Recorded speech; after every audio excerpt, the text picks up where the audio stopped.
Olá, nós temos que fazer uma revisão para a nossa prova, né? Para facilitar no dia da prova de vocês. A prova, meninos, tudo que eu vou cobrar na prova é o que nós já fizemos. A nossa prova, ela vai ter a unidade 1, a unidade 2, a unidade 3 e a unidade 4. Tá bom? E dentro dessas unidades, nós fizemos algumas atividades com exercício de outros livros, né? O livro do professor Dalário, o livro do professor Pedro Lenza e o livro do Bobbio. Então, essa revisão ela vai servir simplesmente para a gente concentrar especificamente no que vai ser a prova, ok? No caso da unidade 1, por exemplo, a unidade 1, o que a gente precisa ver realmente de importante? São duas coisas. Primeiro, os ramos do direito, né? O direito público, o direito privado e o direito difuso. Por mais que a apostila de vocês esteja falando, o curso de vocês seja direito público e direito privado, atualmente nós não podemos trabalhar mais dessa forma, até porque nós temos novos ramos do direito. Tá bom? Então, essa é a primeira coisa. No direito público, só para lembrar, nós temos o direito constitucional, o direito administrativo, o direito tributário, todos os ramos do direito processual, que são direito do trabalho, direito administrativo, direito constitucional, direito penal. Não esqueçam que do trabalho é o processo. Toda a parte processualística, ela faz parte do direito público. O direito privado, nós temos principalmente o direito civil, né? O direito civil, nós temos no direito privado o direito civil. No livro de vocês, ele está ainda como direito comercial, mas, na verdade, hoje a nomenclatura adequada é direito empresarial.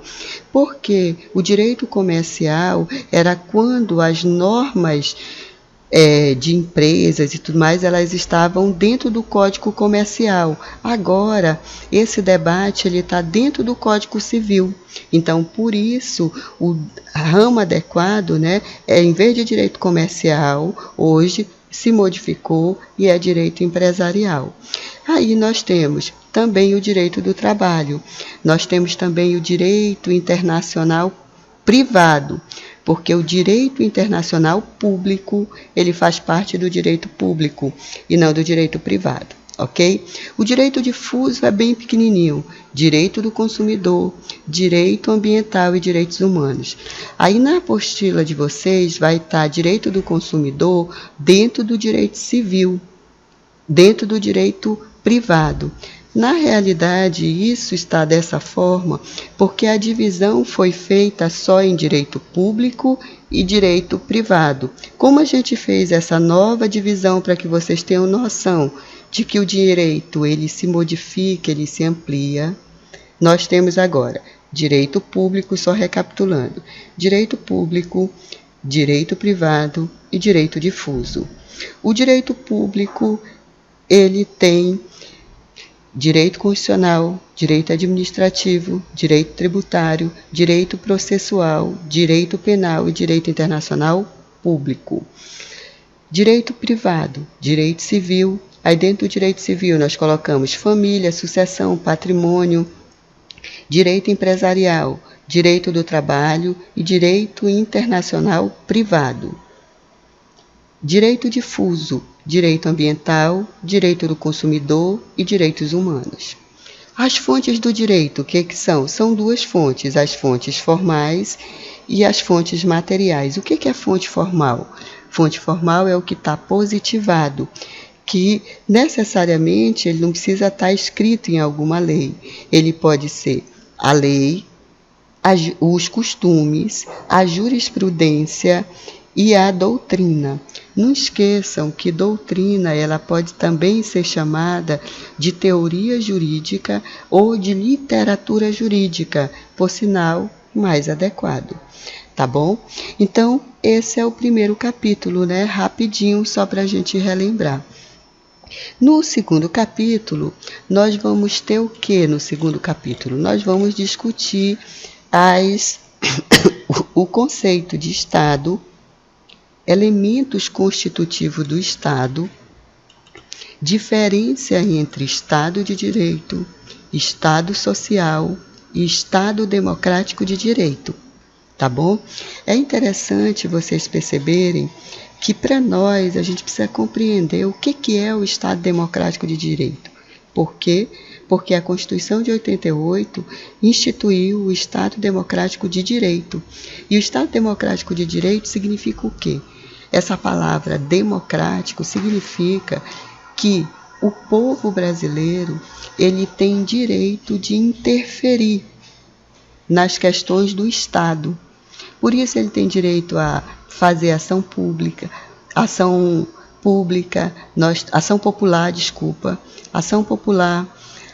ele pode participar do plebiscito, ele pode participar da elaboração de leis. Então, assim, é a participação do povo nas decisões e nas atividades do Estado.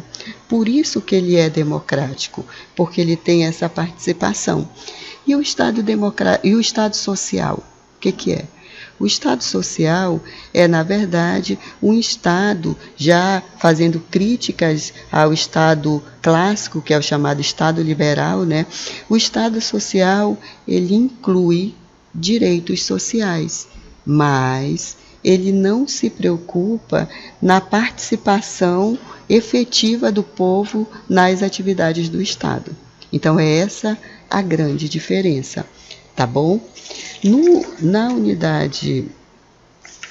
No capítulo 2 ainda, é interessante a gente ver as questões voltadas para o que é. Na verdade, a gente vai ver na unidade 3 e na unidade 4 a organização do Estado. É melhor deixar para lá, deixar para ver na unidade 4.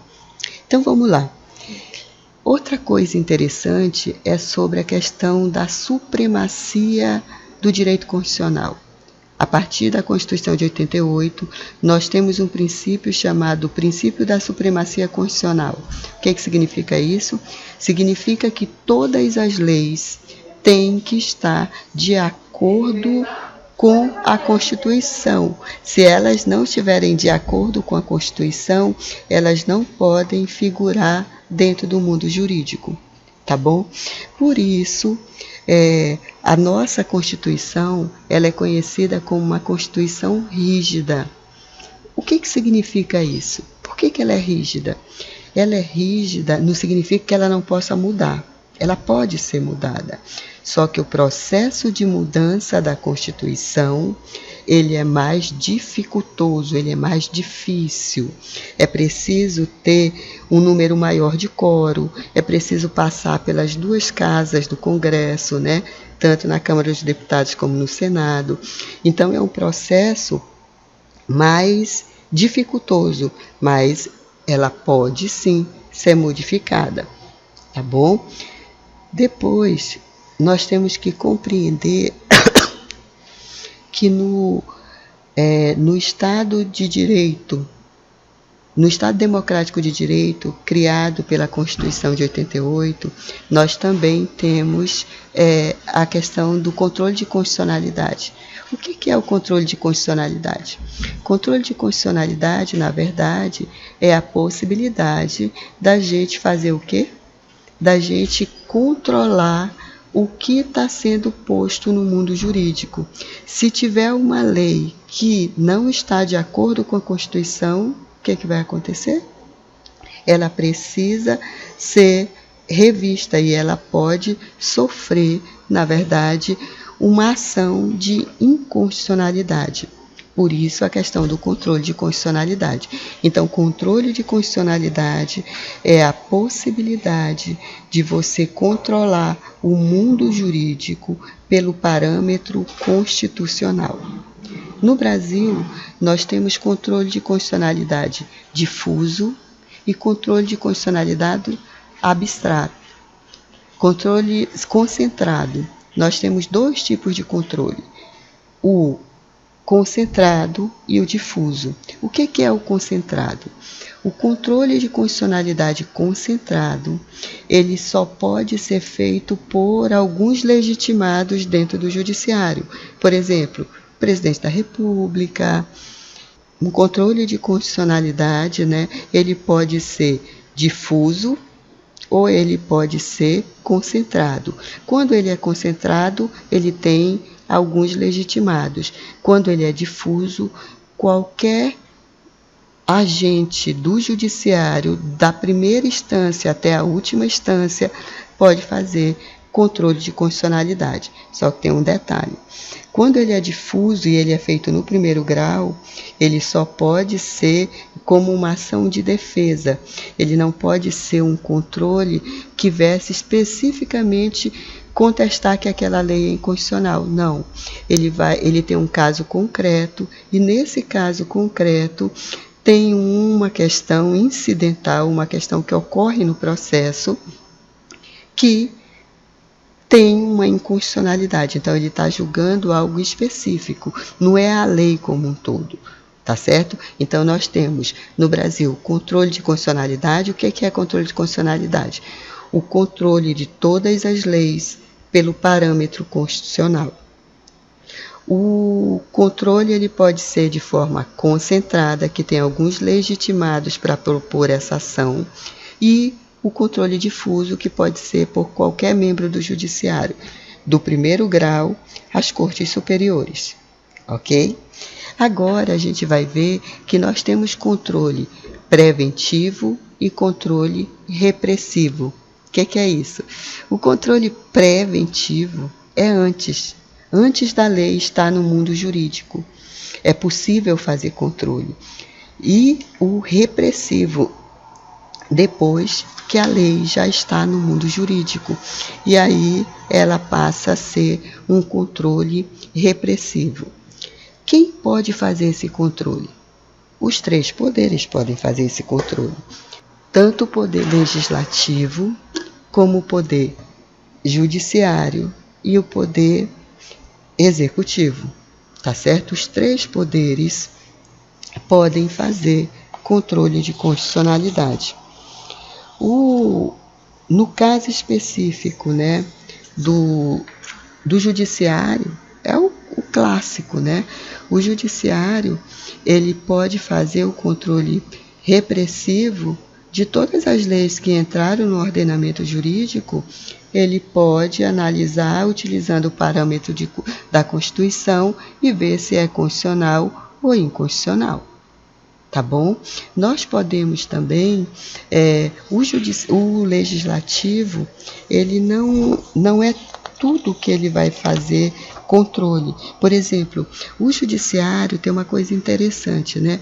O judiciário pode fazer controle preventivo? Pode, mas é um caso muito específico e só se um deputado entrar com uma ação dizendo que o processo legislativo foi violado.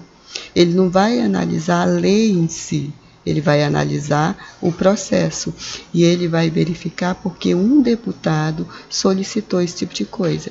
Se ele não solicitar, não tem como o judiciário fazer controle preventivo. Ele só faz preventivo se ele é solicitado por membros da Casa do Legislativo, senão ele não pode fazer, tá bom? No caso específico do Executivo, é possível o Executivo fazer controle preventivo e controle repressivo? É possível sim. É possível sim. Ele pode fazer dois tipos de controle, né? O executivo. O legal e o quê? O político. Ele vê na hora de sancionar a lei, né? Se essa lei ela é constitucional ou se essa lei não está no momento adequado para ser aprovada. Como é o executivo que sanciona, ele devolve para casa ou para o Senado ou para a Câmara, então ele exerceu um controle preventivo, ok? Ele fez esse tipo de coisa. No Brasil, né, nós também podemos fazer controle preventivo tem nós já vimos, pode ser feito o controle repressivo e o controle preventivo, né? O que acontece? Tem um órgão que pode também fazer controle, que não é nem o executivo, nem o judiciário, nem o legislativo, que é o Tribunal de Contas. O Tribunal de Contas, ele é um ramo, um braço de quem? Do legislativo para fiscalizar o executivo. Se o Tribunal de Contas detectar num processo que ele está analisando, pode ser o Tribunal de Contas da União, que é o TCU, né? Se ele detectar que tem uma inconstitucionalidade, ele pode, no caso concreto, alegar a inconstitucionalidade não da lei, a inconstitucionalidade de alguns aspectos da lei naquela situação, ok? Vamos ver o que mais que nós podemos ver. Outra coisa interessante para a nossa prova é saber quais são as características da nossa Constituição. A Constituição de 88, o que ela traz de novo, o que ela traz de interessante para a sociedade. A primeira coisa que a gente vai ver é que a Constituição de 1988, ela traz várias coisas que antes não estavam postas nas constituições anteriores. Vamos começar primeiro que o nosso Estado agora, ele é um Estado democrático de direito. E ele prega, ele tem como vetor de interpretação a dignidade da pessoa humana. E isso é muito importante, porque por meio desse vetor, a Constituição ela vai buscar sempre garantir os direitos constitucionais, os direitos fundamentais, os direitos sociais, os direitos políticos dos cidadãos. Isso é fundamental. A nossa forma de governo, ela é republicana. O nosso Estado, né, ele é uma confederação. E o nosso sistema de governo, ele é presidencialista. Onde fica a nossa capital? Está tudo na Constituição, em Brasília. Pode ser modificada? Pode, mas em regra está previsto em Brasília. O nosso Estado, ele é laico, não tem previsão de nenhum tipo de religião. Então, por isso, o Estado é considerado laico. O nosso Estado, os poderes do Estado são organizados em 3 poderes: legislativo, executivo e judiciário. Ele faz o controle, a Constituição prevê o controle de constitucionalidade das leis, utilizando o quê? O parâmetro que é a própria Constituição. Tudo que não tiver de acordo com a Constituição não pode estar no mundo jurídico. A Constituição também declara os direitos e os princípios democráticos, e ele garante na Constituição não só direitos, mas também cria mecanismos para que esses direitos sejam efetivados. Ele estabelece que, se o Estado não agir adequadamente, nós temos uma ação que é a ação por omissão, né? Se o Estado não fizer, por exemplo, vou pegar o exemplo de uma lei que é muito comum, né, que está dentro do direito do trabalho, que é o direito de greve dos servidores públicos que não foi regulado. E aí se entrou com um mandato de injunção para obrigar o Estado brasileiro a legislar o que ele não estava legislando. Então, se o Estado, a Constituição diz que ele tem que legislar e ele não legislou, é possível entrar com uma ADIM por omissão. Claro, no controle concentrado. A previsão específica também de uma coisa muito interessante, que é a proteção do meio ambiente. Por isso que eu disse para vocês que nós temos novos ramos do direito, porque a nossa Constituição, no artigo 125, 225, ele estabelece que o Estado precisa proteger o ambiente para essa e para as futuras gerações. né? Então é importante a gente perceber esse tipo de coisa. A Constituição também criou as funções do Ministério Público, criou o Ministério Público e também criou a Defensoria Pública. Tudo isso para quê? Para que o cidadão possa exercer o seu papel de fiscalizador do próprio Estado. Ok? Então, assim, nós vimos que a Constituição brasileira, ela tem um papel importantíssimo, né? E ela hoje que direciona como o cidadão e o Estado devem agir.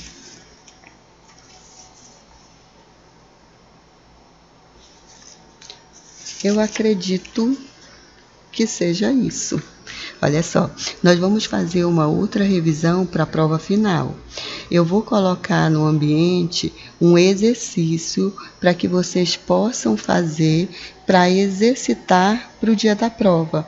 Questões não só da apostila, mas questões também dos livros que eu indiquei na bibliografia complementar.